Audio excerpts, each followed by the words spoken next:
우리는 지난주에 사무엘상 23장을 중심으로 함께 하시는 하나님이라는 제목으로 말씀을 생각해 보았습니다. 다윗은 사울에 의해서 쫓겨다니는 그런 신세였지만 자기 백성 그일라 사람들이 블레셋에 의해 탈취를 당했다는 이야기를 듣고 그들을 구원할 마음이 생겼습니다. 자기의 형편과 사정은 어려웠지만 그럼에도 불구하고 하나님께서 마음에 주신 그 사명을 감당하려고 최선을 다했습니다. 그런 다윗과 하나님께서 함께 해 주십니다. 인도해 주셨고 위로자를 보내주셨고 위기의 상황에서 피할 길을 만들어 주셨습니다. 셀라 하마누고 분리하는 바위가 되어서 위험이 더 이상 가까이 나오지 못하도록 막아주시고 보호해 주시는 하나님이 되어주셨습니다. 그런 과정을 통해서 믿음의 사람으로 신실하게 세워질 수 있도록 훈련을 하신 것입니다. 저와 여러분 모두도 하나님 앞에 신실한 사람으로 믿음의 사람으로 세워져서 하나님과 늘 함께하는 하나님과 동행하는 믿음의 성도들 되기를 주님의 이름으로 축복합니다. 오늘은 24장 본문을 중심으로 선으로 악을 이기라 하는 제목으로 말씀을 생각해 보려고 합니다. 여전히 다윗은 사울에게 쫓기고 있습니다. 지난주에 위기 상황에서 위기를 모면했는가 했는데 오늘 1절, 2절을 보시면 또다시 사울이 추격해 옵니다. 3,000명을 거느리고 다윗을 잡겠다고 쫓아오고 있습니다. 잘못한 것도 없고 이렇게 사울을 해치려고 하는 것도 아닌데도 불구하고 계속해서 자신을 추격해 오는 그런 상황에서 다윗의 마음은 어떠했을까요? 아마 속상하고 어렵고 기도하고 하나님께 부르짖어도 응답되는 것 같지 않는 그런 상황을 경험하면서 어쩌면 마음속에 원망이 생길 수도 있었을 것입니다. 하나님, 도대체 나에게 왜 이렇게 고난을 주시는 것입니까? 내가 무엇을 잘못했습니까? 그렇게 하나님께 하소연할 수 있었겠지만 다윗은 그렇게 하지 않고 하나님을 신실하게 붙들고 그 길을 걸어가고 있습니다. 우리가 기도하고 나의 문제 때문에 고민스러워서 하나님께 하소연할 때도 있지만 그래도 해소가 되지 않고 계속해서 진행되는 문제들이 우리에게도 있을 수 있는데 그럴 때에도 흔들림 없이 끝까지 하나님을 붙드는 믿음의 성도들 되기를 축복합니다. 성경을 보면 사울이 참 안 됐다는 생각이 듭니다. 사울은 스스로 불행한 인생이 되었습니다. 자신이 왕이니까 다윗을 그냥 인정하고 자신의 충실한 부하로 충성스러운 부하로 이렇게 맞이하면 그의 인생이 참 복을 받을 것 같아요. 그런데도 불구하고 이 다윗을 죽이겠다고 쫓아다니면서 사울은 더 이상 그의 삶에 행복이 없습니다. 기쁨도 없고 감사도 없습니다. 스스로 불행을 자초해서 지금 걸어가고 있는 것입니다. 자신은 자신의 자리를 지켜보겠다고 애를 쓰지만 그것이 자신을 행복하게 만들고 자신을 지키는 길이 아니었습니다. 여러분, 이 일은 사울과 다윗에게만 있는 것이 아니라 우리에게도 똑같습니다. 어떤 문제를 내 마음속에 안고 그것을 보복해 보겠다고, 그것을 내가 어떻게든 내 힘으로 해결해 보겠다고 그 일을 마음에 두고 비교하고 자기 자리를 빼앗기지 않으려고 이렇게 애를 쓰다 보면 그 순간부터 감사도 없어지고 기쁨도 없어지고 불행한 삶을 살게 됩니다. 이 선택은 하나님께서 사울을 불행하게 만든 것이 아니라 스스로가 불행한 삶을 선택한 것입니다. 죄에 빠진 인간의 불행입니다. 비교의식, 남을 짓밟고라도 자기의 욕심을 채우려고 하는 그 욕심들, 이런 것들이 자신은 그것을 취해서 행복을 누리고 싶고 자신이 많은 것을 누리고 싶어서 그렇게 하고 있는 것인데 사실은 자신을 더 불행스럽게 만듭니다. 사울은 이 순간으로부터 죽을 때까지 행복했던 순간이 없습니다. 계속 다윗을 죽이려고 쫓아다니면서 자신의 인생을 허비합니다. 그리고 마지막에는 자살해 죽잖아요. 참 비참한 사람이에요. 한 나라의 왕이 되었음에도 불구하고 그 인생에 행복하지 못했던 사람이 바로 이 사울입니다. 이 일은 사울과 다윗의 문제가 아니라 오늘 우리들의 문제이기 때문에 오늘 우리들도 이 부분을 잘 살펴보아야 합니다. 다윗은 이 고통 속에서 이 고통이 지나가기를, 이 문제가 해결되기를 얼마나 많이 기도했겠습니까?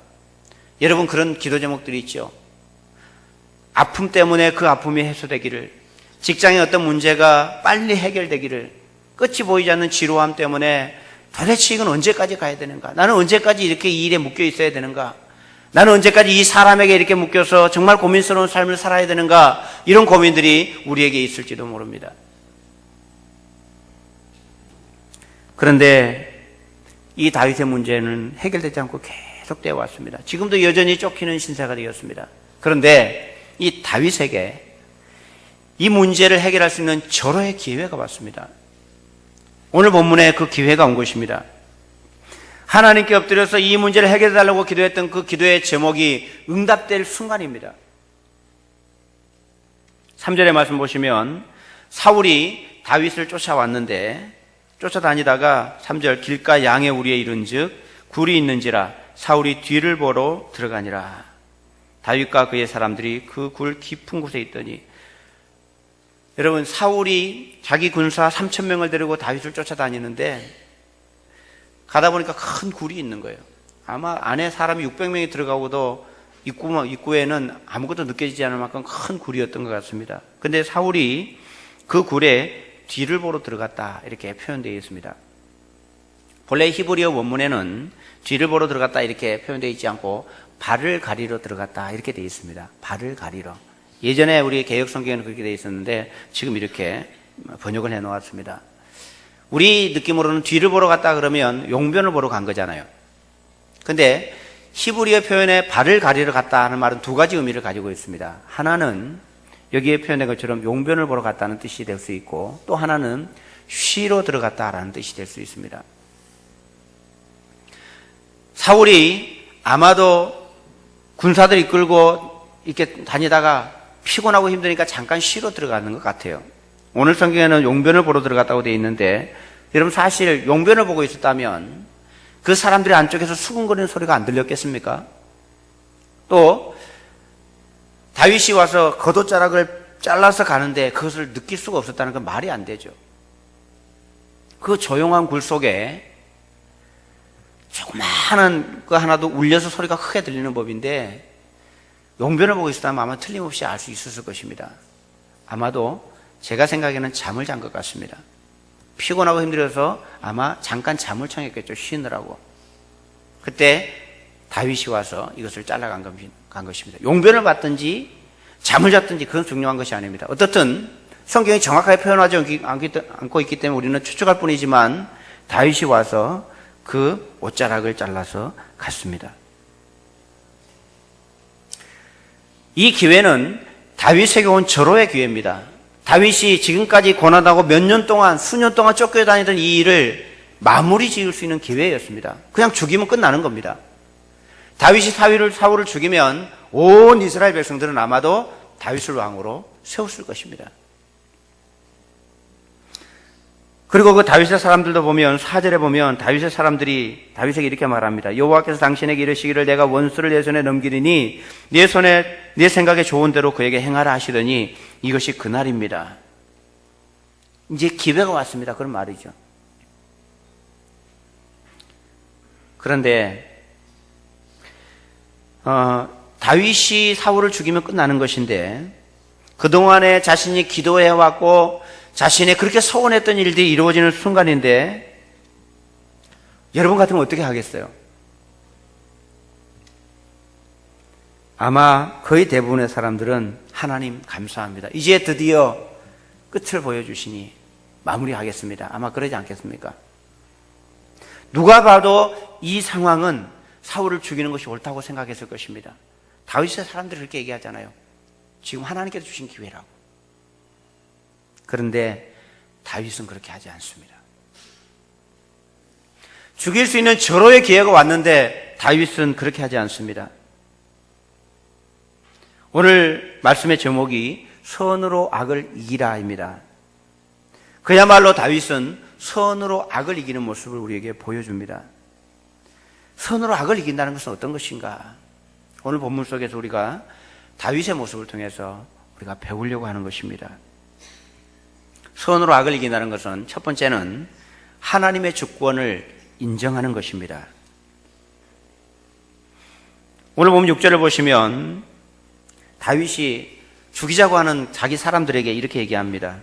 내가 손을 들어 여호와의 기름 부음 받은 내 주를 치는 것은 여호와께서 금하시는 것이니 그는 여호와의 기름 부음을 받은 자가 됨이니라.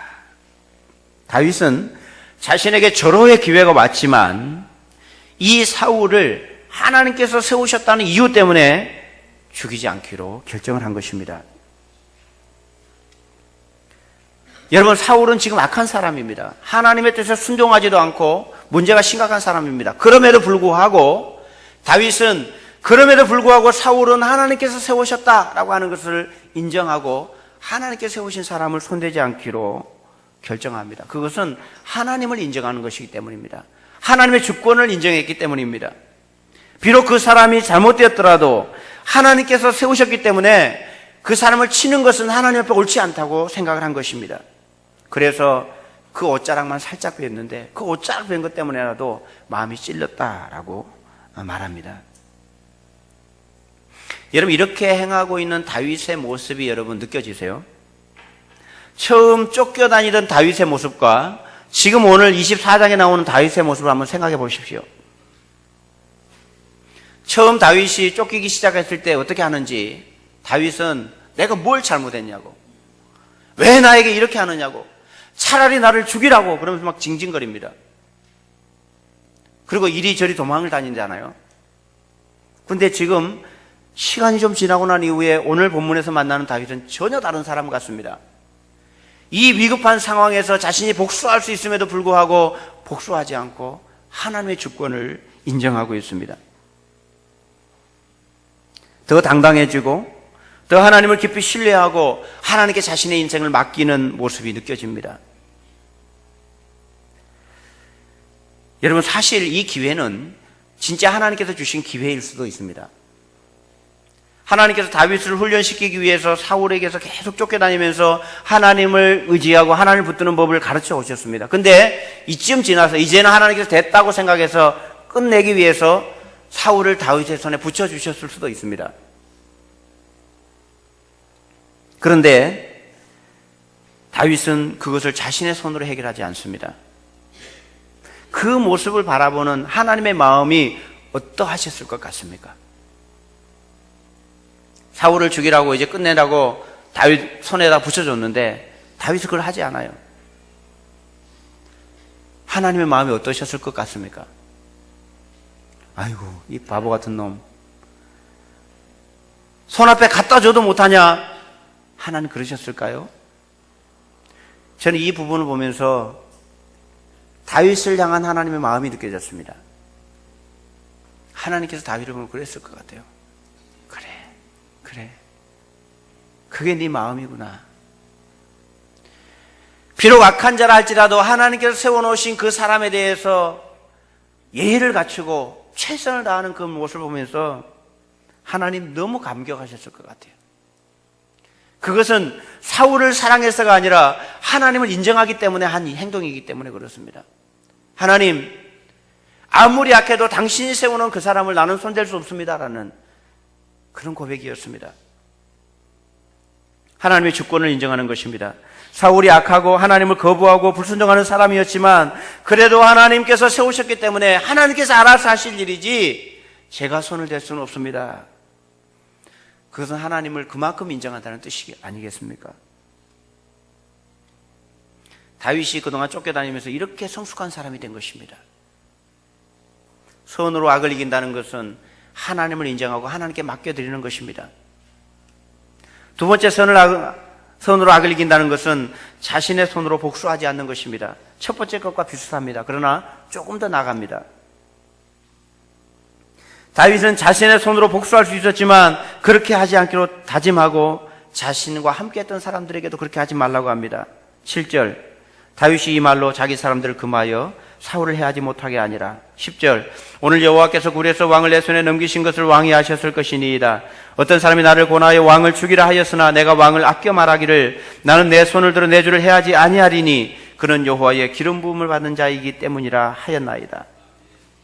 다윗은 사울을 죽일 수 있었지만 자신의 손으로 죽이지 않겠다는 것입니다. 자신의 손으로 복수하지 않겠다고 다짐을 합니다. 여러분, 이 선언은 쉬운 선언은 아니었을 것입니다. 우리는 성경을 보고 있기 때문에 하나님께서 다윗과 함께 하고 계신다는 것을 우리는 느끼지만 그 당시 다윗은 하나님을 그렇게 깊이 느낄 수 없는 상황이었을지도 모릅니다. 우리가 어떤 위기를 만나면 꼭 죽을 것 같은 상황이 됐을 때 지금 이 기회를 놓쳐서 내가 이것을 정복하지 않으면 이 문제를 내가 해결하지 않으면 또다시 나를 공격해서 언제 내가 죽을지 모르는 상황이 될 수 있기 때문에 아주 위급한 상황입니다. 그런데 다윗은 하나님을 신뢰하고 자기 손으로 복수하지 않기로 결심을 합니다. 여러분, 이것이 그리스도인의 삶입니다. 우리가 이러해야 합니다. 여러분의 삶에 해를 끼친 사람들이 있을 겁니다. 여러분 가만히 살아온 시간을 돌아보면 여러분에게 이런 사람이 반드시 있었을 것입니다. 돈을 떼먹고 도망간 사람도 있을 것이고 보증을 서줬더니 어디로 흔적을 감춰버려서 더 이상 이제 어떤 사람은 나를 모함하기도 하고 나를 배신하기도 하고 그래 얼굴조차도 보기 싫은 그런 사람이 있을지도 모릅니다. 아마 한두 명쯤은 있지 않을까 싶습니다. 저도 설교 준비하면서 생각해 보니까 있더라고요. 우리 교회는 없습니다. 있더라고요. 근데 이게 아마 누구에게나 비슷할 거예요. 정도의 차이는 있고 강도의 차이는 있겠지만 그런 사람이 누구에게나 있을 겁니다. 여러분 어떻게 하시겠어요? 복수하시겠습니까? 의외로 우리에게는 그런 사람들이 많이 있습니다. 우리 그리스도인들이 어떻게 해야 되는지 오늘 다윗을 통해서 배우는 것은 우리 자신의 손으로 복수하지 않는 것입니다. 여러분 이것은요 하나님을 신뢰할 때만 가능합니다. 하나님이 믿어지지 않고 하나님이 신뢰가 되지 않으면 내 손으로 복수해야 합니다. 그러나 하나님이 신뢰가 되고 하나님이 계시는 것이 인정되는 사람은 하나님께 맡겨드릴 수 있습니다. 다윗은 하나님께 맡겼습니다. 그때 그 일만 없었으면 내 인생이 이렇게 비참하지 않았을 건데 그때 그 인간만 내가 만나지 않았으면 내 인생이 이렇게 허무한 인생이 되진 않았을 건데 그 사람 때문에 그것 때문에 평생을 소가리를 하고 있는 분이 혹 계시다면 여러분 용서하십시오. 그리고 여러분의 손으로 복수하려는 것을 내려놓으십시오.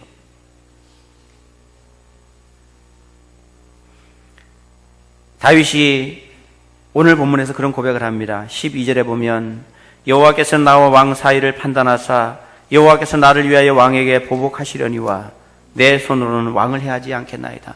하나님께서 보복해 주시기를 사실은 원하고 있습니다. 다윗이 마음속에 속상하고 밉고 이 문제가 해결됐으면 좋겠고 사울을 죽이고 싶은 사람이 마음이 없는 것은 아니에요. 사실은. 그러나 내가 하지는 않겠다는 거예요. 하나님께 맡기겠다는 겁니다. 13절에서 악은 악인에게서 난다 하였으니 내 손이 왕을 해하지 아니하리이다. 악은 어디에서 나오는가 하면 악인에게서 나와요. 자신이 사울에게 복수한다는 것은 자신이 악을 행하는 것이기 때문에 나는 악인이 되고 싶지 않다는 고백입니다. 여러분 우리가 복수를 하려고 하다 보면 오히려 우리 자신이 더 악한 사람이 될 수도 있습니다. 악한 사람을 벌하려고 하다가 없는 일을 꾸미고 작은 일을 부풀려서 증거를 만들려고 하다 보니까 자기가 더 악한 일을 만들 수 있다는 거예요. 어느 교회에서 목사님이 뭔가를 잘못했는가 봐요. 그 목사님을 징계하겠다고 성도 몇 명이 들고 일어나서 일을 만들었는데 목사님을 쫓아내려고 만들다 보니까 증거를 만들어야 되잖아요. 그래서 그들이 한 일이 뭔가 하면 없는 일을 만들어서 증인을 세운 것입니다. 여러분, 어느 것이 더 악한 일이겠어요? 어느 것이 더 악한 일이겠어요? 오늘 다윗과 같은 마음을 가졌다면 그런 일은 없을 것입니다. 사람들이 하는 일이 그렇습니다. 억울한 일을 당하면 배로 갚아주고 싶고, 없는 일을 꿈에서라도 복수를 하려고 하다 보니 오히려 더 큰 악을 만들어내고 자신이 악인이 되어버립니다. 오늘 다윗의 고백이 저와 여러분의 고백이 되기를 원합니다. 여호와께서 나를 위하여 왕에게 보복하시려니와 내 손으로는 왕을 해야 하지 않겠나이다. 여러분, 이 그리스도인들이 가져야 될 마음 자세입니다. 이것은 완전히 하나님께 맡겨드리는 것입니다. 내 문제를 하나님께 이양하는 것입니다. 하나님께서 하시도록. 우리가 우리의 문제를 해결하려고 하면 한계가 있지만 하나님께 맡겨서 그 문제가 해결되면 깨끗하게 해결이 됩니다. 그래서 다윗은 자신의 문제를 하나님께 맡깁니다. 이것이 바로 선으로 악을 이기는 것입니다. 선으로 악을 이긴다는 것은 하나님의 주권을 인정하는 것이고 자신의 손으로 복수하지 않는 것입니다. 그리고 세 번째는 축복하고 저주하지 않는 것입니다. 신약 성경에서는 우리를 박해하는 자들을 어떻게 대할 것인가에 대해서 말씀해 놓았습니다. 성경을 함께 찾아보겠습니다.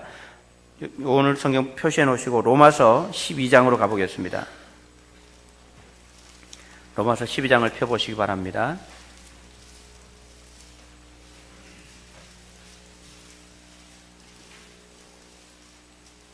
로마서 12장 14절.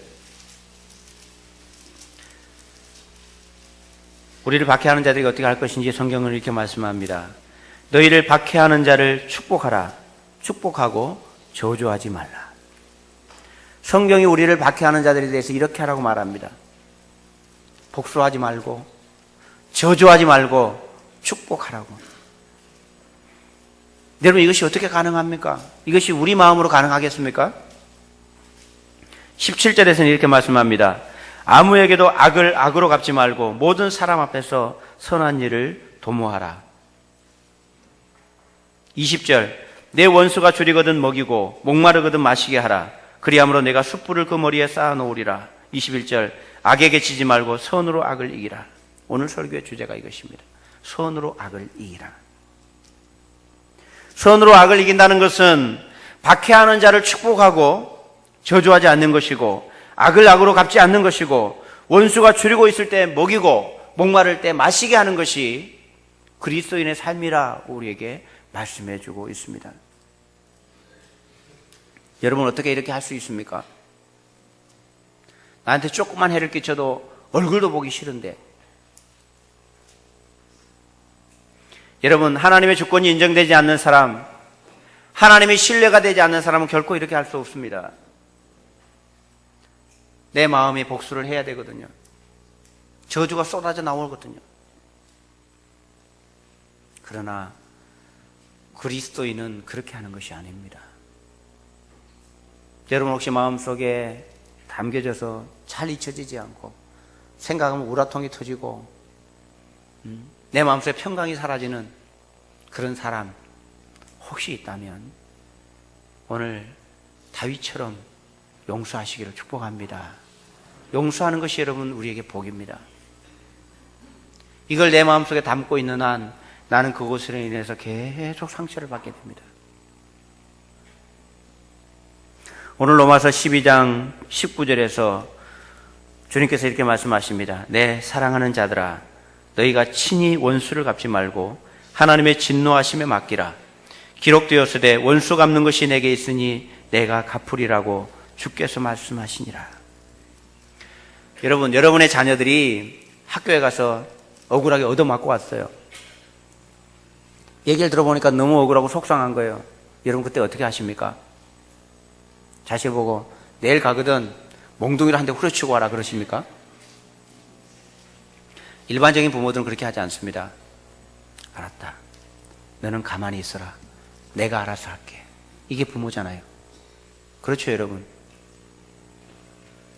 여러분 자식이 가서 몽둥이 후려쳤다면 더 심각한 일이 발생할 수 있습니다. 자신의 힘으로 할 때. 그러나 부모가 나서면 달라집니다.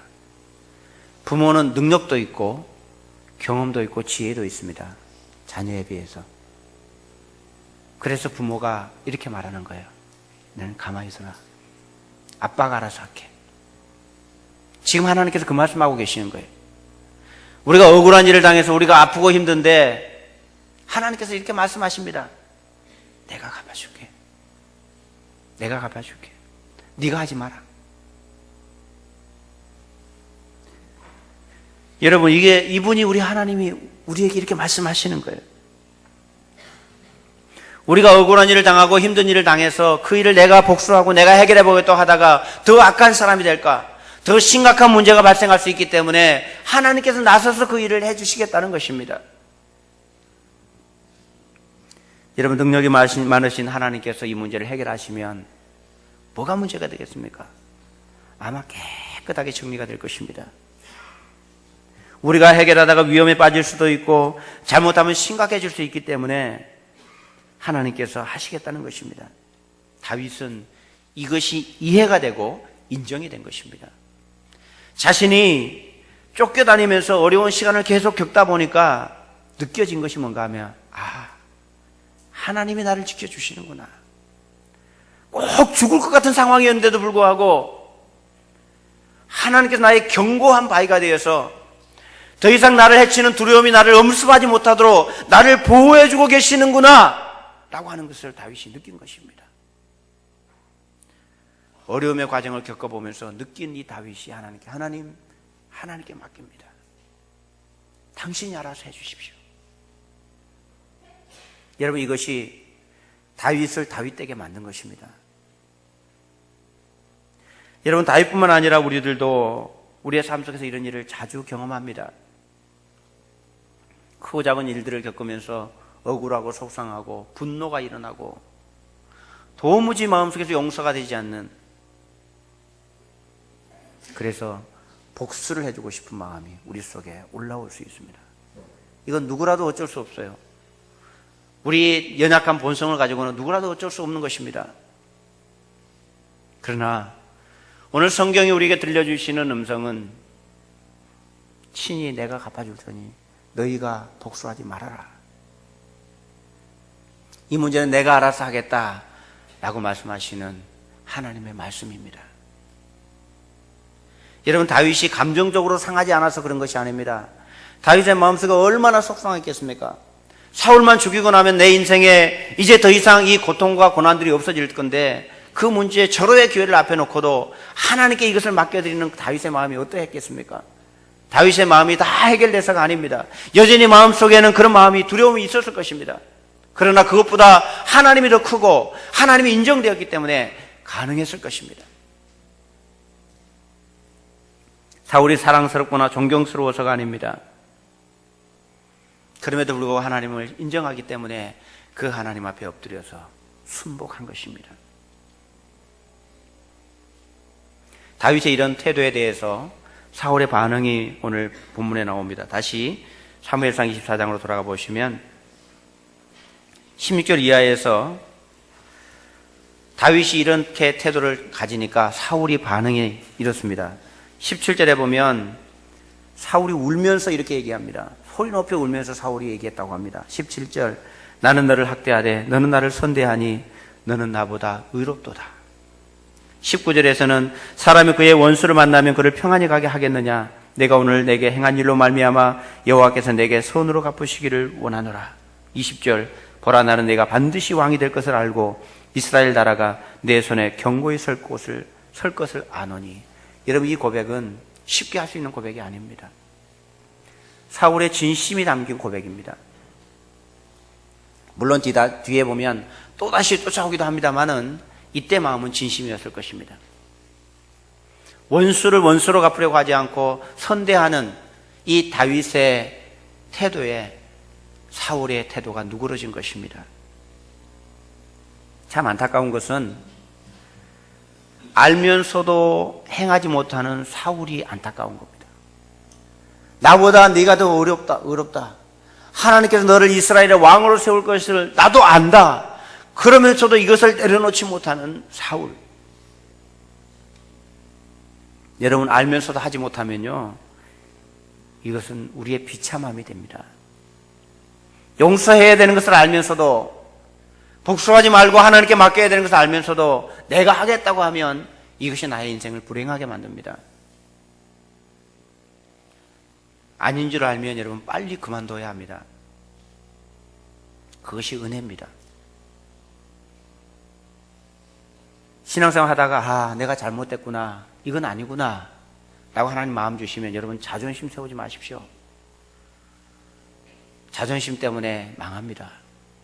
그저 하나님 앞에, 예 하나님, 저는 인정이 안 되고 저는 너무 속상하고 힘들지만 하나님이 말씀하시니 순종하겠습니다. 이것이 은혜입니다. 고집을 꺾지 않고 끝까지 가면 인생이 비참해집니다. 오늘 하나님께서 여러분의 마음속에 주신 마음들이 있으면 용서의 마음, 복수하지 않는 것, 축복하고 은혜 베풀기로 하는 마음이 여러분 속에 있으면 순종하십시오. 반드시 하나님 그 순종에 응답을 주실 것입니다. 우리 하나님이 살아계셔서 우리의 삶을 주관하고 계시잖아요. 우리 인생을 책임져 주시잖아요.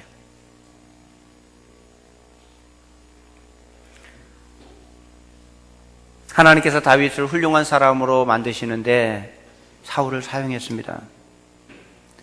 어떤 분이 이렇게 말하는 분이 있을지도 모릅니다. 사울도 하나님의 손에 쓰임 받지 않았냐고. 네, 그렇게 말할 수도 있습니다. 그러나 사울은 하나님 앞에 선하게 쓰임 받지 못하고 악하게 쓰임을 받았습니다. 어떤 분이 이렇게 얘기를 하더라고요, 저에게. 목사님, 가룟 유다도 예수님이 십자가에 못 박히는데 지대한 공을 세우지 않았습니까? 예수님이 십자가에 못 박히기 위해서 이 땅에 오셨는데 가룟 유다가 없었으면 예수님께서 어떻게 십자가에 못 박히겠습니까? 그러니 가룟 유다에게 벌을 주는 것은 마땅하지 않지 않습니까? 참 희한한 사람이에요. 말이 맞는 것 같은 건 궤변입니다. 궤변. 여러분, 가룟 유다가 없었어도 예수님이 십자가에 못 박히셨을 겁니다. 가룟 유다 때문에 십자가에 못 박힌 것이 아닙니다. 가룟 유다의 악함이 거기에 그냥 쓰였을 뿐입니다. 여러분, 우리가 하나님 앞에 선하게 쓰임을 받을 수도 있고 악하게 쓰임을 받을 수도 있습니다. 여러분, 어떤 경우에도 여러분 악한 일에는 쓰임을 받지 마십시오. 악한 일에 나서서, 복수하는 일에 나서서 여러분 그 일에 쓰임 받지 마십시오. 그 대가는 자기가 지불해야 합니다. 성경에 보면 그런 사람들이 많이 나옵니다. 애굽 왕 바로, 바벨론, 이런 나라들은 다 하나님의 손에 쓰임 받았습니다. 그러나 하나님께서 그들을 악하게 만들어서 쓰신 것이 아니라 그들의 악함을 그냥 사용하셨을 뿐입니다. 그리고 그들은 하나님의 손에 쓰임 받고 난 다음에 그 악함 때문에 망합니다. 하나님은 오늘 우리에게 선으로 악을 이기라고 말씀하십니다. 교회 안에도 여러분 선한 일에 쓰임 받는 사람이 있고 악한 일에 쓰임 받는 사람이 있을 수도 있습니다. 여러분, 선한 일에 쓰임을 받으십시오. 그리고 혹시 나에게 악을 끼치고 나에게 해를 끼친 사람이 있을지라도 오늘 말씀대로 선으로 악을 이기십시오. 그것이 우리 그리스도인의 삶입니다. 그럴 때에 주님께서 우리를 신실한 하나님의 사람으로 다윗을 세우셔서 하나님의 일꾼으로 세우셨던 것처럼 우리를 사용하지 않겠습니까? 사랑하는 여러분, 여러분의 삶 속에 선으로 악을 이겨야 할 것은 무엇입니까? 여러분의 마음을 분노하게 만들고 여러분의 마음 속에 악한 감정이 일어나고 복수하고 싶은 생각이 드러나는 그런 일들은 뭐가 있습니까? 오늘 이 시간 말씀으로 하나님께서 우리에게 말씀해 주십니다. 선으로 악을 이기라고. 오늘 하나님께 기도하기 원합니다. 하나님, 나의 마음에 이 분노와 이 복수하고 싶은 마음과 악함을 제거해 주십시오. 오늘 다윗이 그러했던 것처럼 하나님의 주권을 인정합니다. 제 손으로 복수하지 않겠습니다. 오히려 축복하고 저주하지 않겠습니다. 라는 다짐을 통해서 다윗이 복을 받았던 것처럼 우리도 복을 받고 하나님의 사람다운 은혜를 누리고 살아가는 우리 모두가 되기를 주님의 이름으로 축복합니다. 말씀을 생각하시면 우리 함께 기도하십시다. 사랑하는 자들아, 너희가 친히 원수를 갚지 말고 하나님이 진노하심에 맡기라. 기록되었으되 원수 갚는 것이 내게 있으니 내가 갚으리라. 이 약속을 붙들고 우리 함께 한 마음으로 기도하기 원합니다. 기도하겠습니다.